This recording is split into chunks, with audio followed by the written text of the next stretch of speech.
Hola, Hola, somos Eve. y Flor, y somos fonoaudiólogas, Bienvenidos y bienvenidas a Fonologando. un podcast sobre fonoaudiología. Yo estaba en el último año de la secundaria y voy a ver un médico clínico por un turno y él me pregunta qué iba a hacer el año siguiente. Yo le cuento que me voy a ir a estudiar a Córdoba, fonoaudiología, y él me sugiere que mejor estudie medicina. Dice, ¿por qué mejor no estudias medicina? Que es más amplio, vas a ver que de la fonoaudiología te vas a aburrir porque es una carrera muy chiquitita. Y recuerdo haberme quedado dudando un par de semanas sobre esa decisión, pero bueno, finalmente obviamente decidí estudiar fonoaudiología y la verdad que cada tanto me acuerdo de ese consejo, hoy ya con 13 años desde que me recibí. Cada vez que tengo que hacer un curso y ya no sé ni por cuál empezar y empezás a planificar el año, ¿no? Bueno, este mes hago este, el otro mes este, o te cruzás con colegas que hacen, no sé, una rama totalmente distinta a la fonoaudiología de la que uno ejerce, y si realmente ves la amplitud de la carrera, o llegan pacientes nuevos que te proponen también a uno, ¿no? A uno como profesional le proponen desafíos, que decís, bueno, sobre esto me tengo que formar más, tengo que aprender más, y trabajás en interdisciplina con otras profesionales y vas aprendiendo todo el tiempo y ves lo amplio que es, y en mi caso me resulta realmente muy, muy divertido también. Y digo, menos mal que me quedé con mi elección inicial de estudiar fonoaudiología, porque creo que es justamente una carrera súper amplia que está creciendo muchísimo y imposible aburrirse. Realmente creo que es una gran carrera. Acordamos totalmente con Yani. Este es un capítulo especial para nosotras. Hoy vamos a hablar más del día a día de nuestra profesión para compartirles lo hermoso que es y también para hacer una puesta en valor de nuestro trabajo. Vamos a compartir experiencias de fonos e intercambiar sobre lo que nos pasa. Este capítulo es para nosotras y nosotros que elegimos... Dale. Tenemos muchas anécdotas, historias, situaciones que vamos recolectando en este trayecto hermoso de la profesión. Algunas que se pueden contar en este podcast y otras que no podemos y que es mejor guardarlos en nuestros corazones. A lo largo del ejercicio profesional acumulamos más que conocimiento. Guardamos en la memoria risas entre prácticas, nervios antes de los exámenes orales y esa satisfacción única de ver a los pacientes avanzar. Cada clase, cada caso clínico, cada compañero dejó una huella. Son anécdotas que no solo cuentan lo que aprendimos, sino quiénes fuimos mientras lo aprendíamos. Yo tengo una anécdota muy linda para contarles también. En el centro terapéutico en el que trabajaba y hacía estimulación, tenía un pacientito pequeño que vino al consultorio y nos veía recorrer el consultorio por la cocina, el baño. Y había, los consultorios eran muchos, parecían como habitaciones. Y él siempre pasaba y miraba, recorría, observaba. Y un día vamos al consultorio de la parte trasera del centro. De la casa, sí. De la casa. Y nos sentamos y me mira y me pregunta, no sé si me dijo, ¿te puedo hacer una pregunta? O me preguntó directamente, Flor, ¿dónde está tu cama? Y yo la miro y le digo, ¿cómo dónde está mi cama? Claro, ¿dónde está tu cama? ¿Dónde dormís vos? Claro, él me veía recorrer esos espacios todos los días, o me veía a diario estar ahí, y pensó que yo vivía ahí. Y además, a veces pasamos más tiempo en el consultorio que en casa, así que podría ser tranquilamente que casi vivimos ahí. Entonces fue muy... bueno, esa es una anécdota que quedó guardada. Yo creo que me ha pasado también, que me han preguntado dónde está la cama, dónde están las otras partes de la casa que no encuentro, dónde está tu ropa. Tal cual.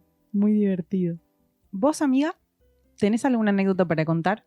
Uy, tengo un montón, tendría un montón. Bueno, no sé si todas para contar, pero un montón de anécdotas, sin duda. Me viene ahora a la mente una de cuando yo vivía en Córdoba, que trabajaba con pacientes adultos con afasia. La afasia, para quienes no saben, es el trastorno del lenguaje secundario a una lesión en el cerebro. En este caso era un paciente adulto que había tenido una ACV y quedó con una afasia. Tuvimos una primera entrevista en el consultorio y después íbamos a trabajar en domicilio. Entonces este paciente en el consultorio me da las indicaciones para poder llegar a su casa la semana siguiente a la sesión en domicilio. Cuestión de que es un paciente con una afasia. Entonces, puntualmente era una afasia expresiva con dificultades en el acceso léxico. Él no podía seleccionar bien las palabras que tenía que decir. Conclusión, yo fui a la casa y nunca llegué porque sus indicaciones no habían sido precisas. Pero entonces, no habías alcanzado a tener toda la información necesaria para llegar al lugar correcto. tal cual, o había sido errónea, no me acuerdo, pero bueno, me bajé en cualquier lado en el colectivo. En Tuve Córdoba, que caminar encima. un montón para llegar a la casa y cuando llegué había pasado un montón de tiempo, llegué tarde y no me pude recibir, así que bueno, frustración total, no pudimos hacer la sesión en domicilio. ¿Hiciste algo después? ¿Lo compensaste con algo?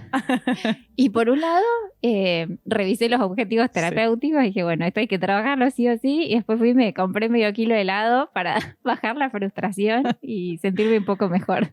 Está muy bien. Pero bueno, cosas como estas no nos pasan solamente a nosotras. Hay colegas que nos comparten, así que tenemos un audio para escuchar de una situación similar. Estaba trabajando con una persona con afasia, una persona joven que evoluciona de una afasia global a una afasia mixta, cabeza de familia con hijos de alrededor de 10 años de edad, que se mudan de barrio y él deseaba y necesitaba retomar las actividades, por ejemplo, las compras. Entonces empieza a ensayar cómo hacer sus pedidos, ¿no? Y el primer lugar fue la panadería y empieza a ensayar cómo pediría un cuarto de criollo. ¿Ves? Hacía sus ensayos. Un cuarto de criollo. Un cuarto criollo. Cuarto criollo. Bueno, cuando se siente seguro, deciden ir a la panadería, el papá, con su afasia, y sus hijos. Entra muy seguro a la panadería y puede pedir un cuarto de criollo. La panadera lo mira y le pregunta, ¿cómo uno de hojaldre? Y él no pudo responder. Con lo cual, todo su esfuerzo y todo su deseo de resolver la situación de comunicación, de ir a comprar un cuarto de criollos, que es lo más común por acá en Córdoba, no pudo terminar de resolverla porque solo había preparado qué iba a pedir, no qué variedad de criollos iba a pedir. Entonces, aclaramos que criollo, por fuera de los límites de Córdoba, es bizcochitos. En una panadería y fue a comprar bizcochitos y bueno. Sí. Acá es donde uno pone real dimensión de lo que implica las limitaciones en la comunicación, ¿no? Reconocer cuán importante es expresar algo que puede ser incluso hasta banal para otros y que, bueno, claramente para esta persona era significativo. Laura tiene experiencias con pacientes de diferentes edades y creo que tenía algo más para contarnos. ¿La escuchamos?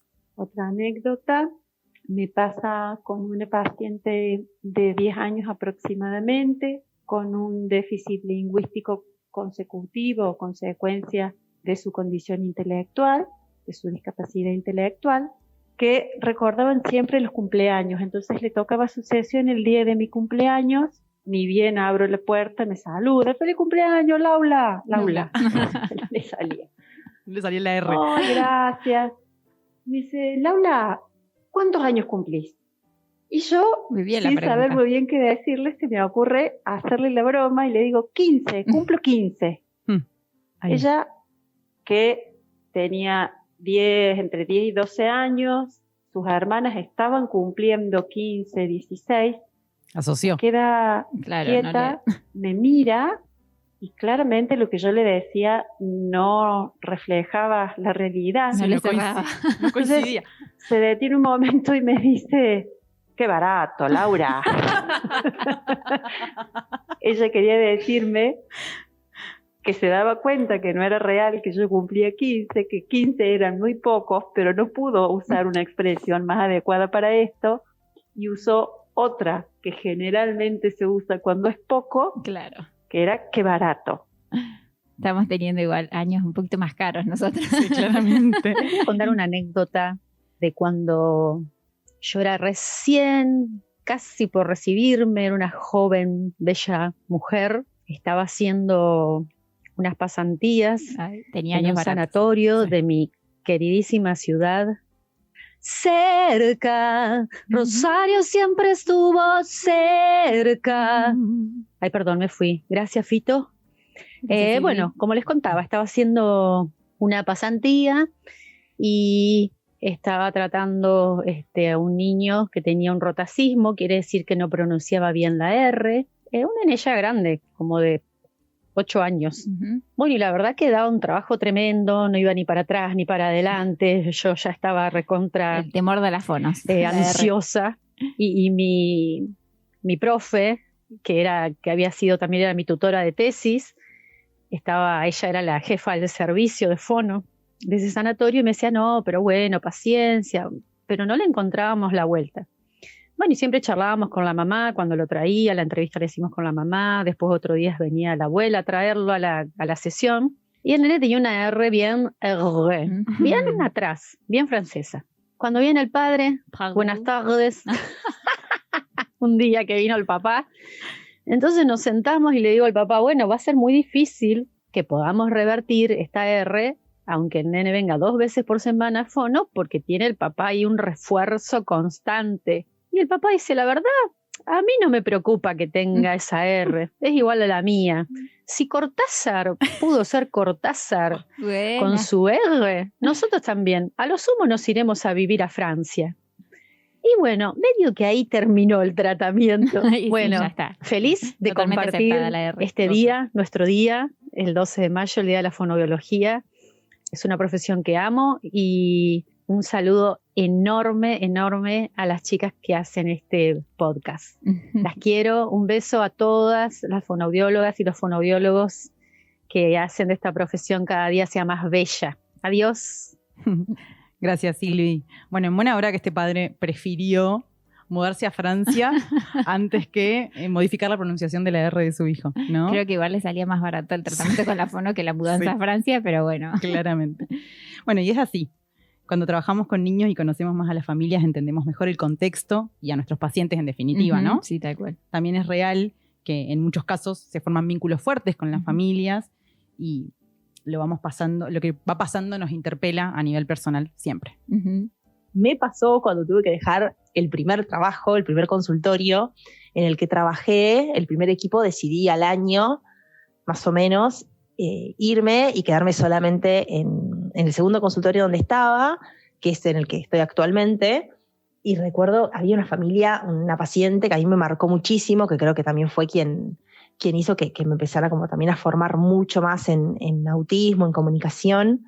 Yo les tenía mucho aprecio a esta familia, la verdad que había hecho un avance muy lindo también la niña, y cuando les tuve que decir que me iba, fue la última familia a la que le avisé que me iba, era la primera vez que yo dejaba un trabajo, que tenía que avisar, sentar a cada familia formalmente, decirles que iban a tener otra fonoaudióloga, hacer el cambio y todo eso. Y recuerdo que con esta familia me largué a llorar, pero desconsoladamente, porque no, los iba a extrañar mucho y era muy difícil para mí la decisión y esperaba que haberlos ayudado y que tengan como un buen recuerdo de la experiencia de esta fonoaudióloga recién recibida que había trabajado con su hija. Y la mamá me terminó consolando a mí, diciéndome que estaba todo bien, que era una buena decisión, si yo pensaba que tenía que dejar ahí, irme a otro consultorio, que tenía como toda la vida por delante para ir probando lugares y que ellos estaban, bueno, contentos y agradecidos por el trabajo. Pero bueno, fue muy gracioso, porque en realidad ahora en la distancia me resulta gracioso, pero en el momento fue, ay, por favor, no puedo estar llorando así, se supone que esto es, que yo soy la profesional, a la inversa. Y ellos la mamá puntualmente me terminó consolando a mí, así que cosas que pasan. Bueno, a ver, fue uno que no lloró frente a un paciente o a una familia que tire la primera piedra. Ponemos el corazón ahí, entonces, bueno, nos atraviesa emocionalmente, como vos decías recién. O sea, no hay forma de que no nos interpele. Y sobre todo cuando estás recién empezando el ejercicio profesional, que todo es como pensar mucho las palabras justas, la forma de transmitir las cosas, y eso genera emocionalmente todo un movimiento, ¿no? Un estrés, nervios, ansiedad, un poco de todo. Igual en nervios y situaciones desafiantes ya nos vamos enfrentando desde la facultad, ¿no? Sí, sin dudas. Hola chicas, ¿cómo están? Bueno, nuevamente gracias por invitarme a participar. Nada más lindo que recordar tiempos de anécdotas, de risas, de cosas que siempre terminamos contando en reuniones de colegas. Yo tengo para compartir una experiencia en relación a la facu y cuando estudiábamos. Todos tenemos materias que ahí nos atraviesan desde distintos lugares y para mí fue el área de voz, con una profe en Córdoba, en la cual había que rendir coloquio, o sea, oral. Ujú. Y bueno, Obvio, nos si era de voz, preparamos con mis amigas, tenía que como ser. siempre, para los finales. Y bueno, ese día no podía parar de llorar. Más llanto. Sí, Antes momento y Porque después. bueno, cuando uno entra por escrito, entran todos juntos y bueno, la suerte, ¿no? Pero en el coloquio vos ves los que están antes repasando, los que están dando vueltas, los que están tranquilos como si nada, y las caras de los que entran y de los que salen. Y bueno, yo cada persona que entraba me largaba a llorar, Ay, encima vale, me llamaron a empática. lo último, pero bueno, creo que la aprobé, la materia, Creo, sí, Fla. y era la lo probaste. único que necesitaba. Sos licenciada, amiga. Fue muy particular esa docente en la cursada y después ya está, ya la probé, ya está y quedó en el cajón porque claramente no me dedico al área de voz. Fue Así llorar que para el bueno, un momento feliz y listo. día para todas y espero que les haya gustado esta anécdota. Sí, hermosa. También me pasó algo parecido en el Ah. área de voz. Como mencioné el capítulo 1, Sí. vayan a escucharlo si no lo escucharon todavía. Era mi lugar seguro la voz. O sea, era el lugar en el que yo sabía moverme como un pez en el agua porque me gustaba, lo disfrutaba, Ujú, lo estudiaba sin ninguna dificultad. Pero había algo ahí con la docente, creo, Sí, más que... creo que era la misma de Flavia, ¿no? Sí, sí, sí. Y nada, fueron tan los nervios que se me bajó la presión y terminé desmayada en los pasillos de la facultad.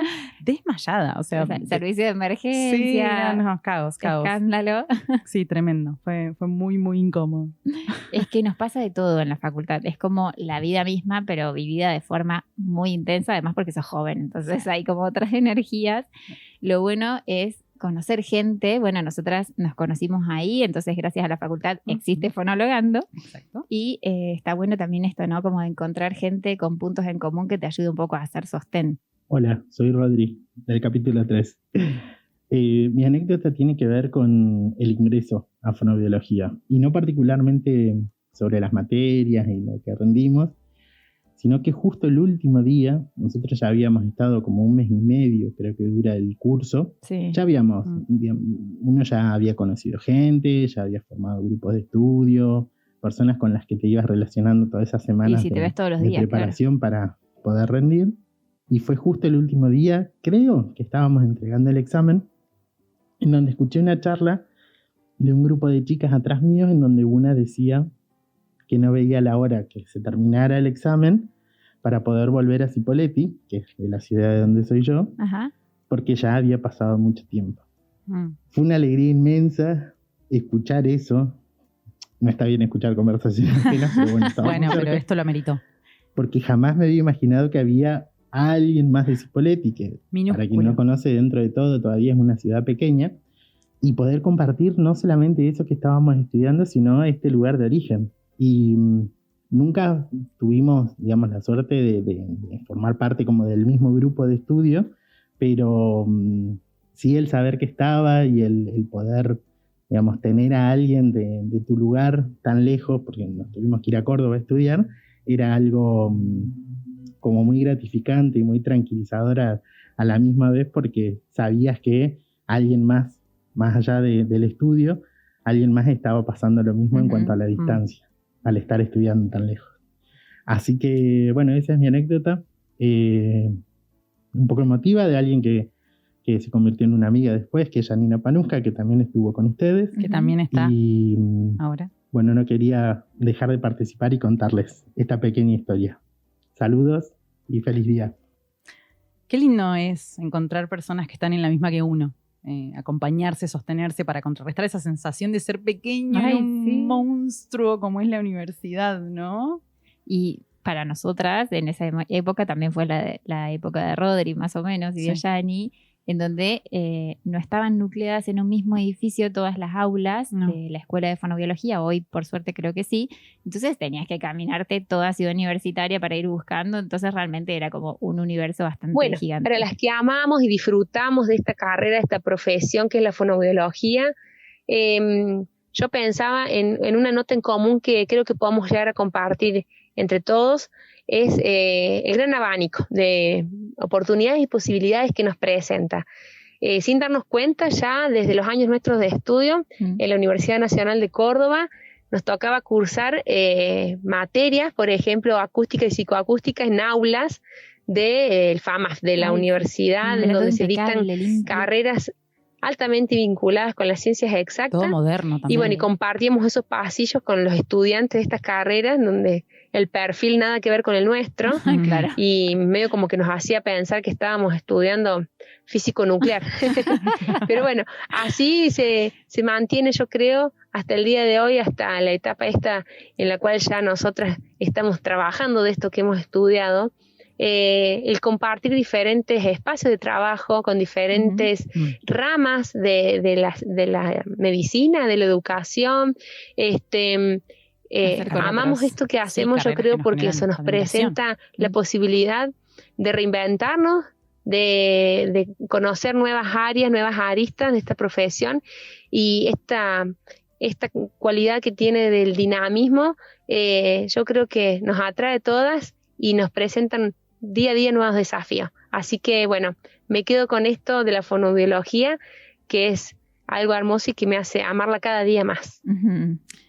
Con esta cordobesa que acaban de escuchar, de pura cepa, Juli, recorrimos pasillos, libros, centros de práctica e incluso la tesis. Y la vida misma. La vida, sí, sí. Hablando del amor por la carrera que mencionaba Juli, tenemos un audio de Nancy que eligió reinventarse optando por la fonoaudiología y hacer ahí un cambio de profesión. Bueno, paso a dejar mi fono anécdota, que tiene que ver cómo me inicié en la carrera. Bueno, en los inicios como profesional de la salud, yo me dedicaba al área de enfermería pediátrica. Ajá. En una de las guardias tuve la oportunidad de trabajar con una fono, quien venía al domicilio a preparar la consistencia de los alimentos y alimentar al niño de forma segura. A mí me llamaba mucho la atención que solo venía a darle de comer, ya que en ese momento para ella era yo solo darle tenía de comer. el concepto, En realidad no. como muchos, que Seguramente la hacía fono maniobras, solo ¿no? trabajaban rehabilitando el lenguaje.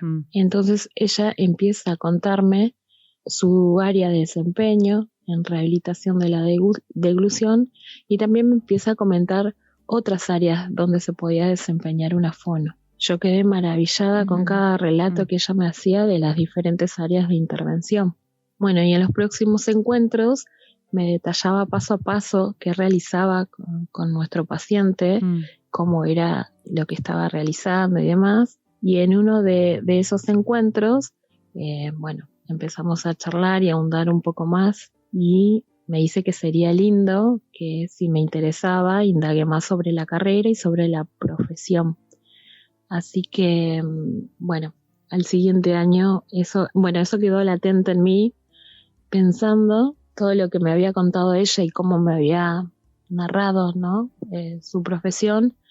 Al próximo año decidí anotarme, y desde ahí quedé enamorada, desde la carrera, nada más desde la cursada, y bueno, sí, la hoy en amplitud día de la intervención, me dedico que al no es área del solamente lenguaje infantil. Como nosotras.